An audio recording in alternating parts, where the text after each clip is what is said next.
नाम पे कितनी चार्जिंग ली जाती है? ये एक रनिंग अमाउंट होता है, ये एक रनिंग अमाउंट होता है।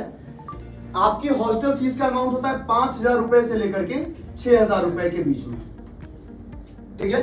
अगर हम मोटी मोटा मैक्सिमम पे बात करते हैं, मिनिमम रहेगा तो बहुत बढ़िया आपके लिए।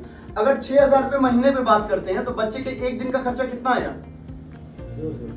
200 रुपए है ना। 30 दिन बच्चा अगर रह रहा है तो 6,000 मैक्सिमम में ले रहा हूं, 6,000 से ऊपर आज तक कोई बच्चा नहीं गया हमारा। 5 55 6 5 55 6 55 6, तो अगर 6,000 का मैक्सिमम खर्चा हम लेके चलते हैं तो पर डे का कॉस्ट कितना आया? 200 रुपए में आपके बच्चे को मिलता क्या क्या है पता है? पहली चीज, स्कूल का कैंपस। आप अगर अपने बच्चे या बच्ची को, और ये दिक्कत सिर्फ लड़कियों के साथ नहीं है, लड़कों के भी साथ है। हम कहते हैं लड़कियों के साथ इनसिक्योरिटी सबको फील होती है कि वो कैसे जाएगी, इतना दूर रहेगी। लड़कों के साथ इनसिक्योरिटी नहीं है।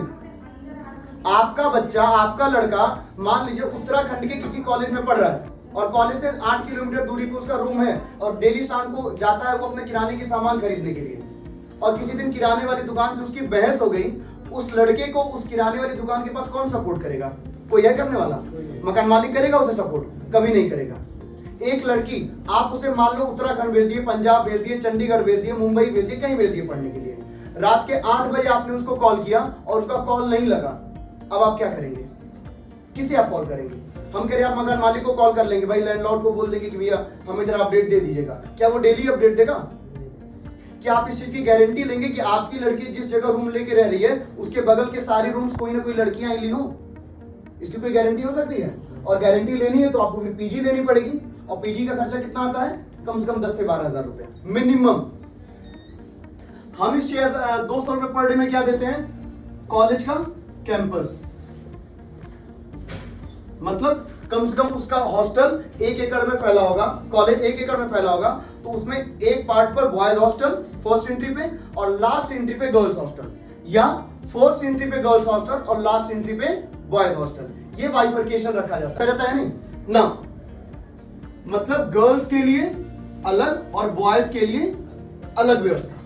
साथ ही साथ बॉयज के लिए जेंट्स वार्डन और गर्ल्स के लिए लेडीज वार्डन 24/7 होते हैं नहीं। वार्डन के साथ उस बच्चे को क्या खाना बनाने की चिंता करनी है? इस 200 रुपए में ही, जो मैं मैक्सिमम की बात कर रहा हूं, शायद 170 भी हो जाएगी, 160 हो जाए, 190 हो जाए, इस 200 रुपए में ही उस बच्चे को खाना बनाने के लिए अलग से आदमी मिले हैं मेस में जाके, उसे बस क्या करना है? खाना खाना है। मतलब कुकिंग की भी चिंता नहीं करनी है। जिस बर्तन में आपके बच्चे ने खाना खाया उस बर्तन को धोने की भी चिंता नहीं करनी है।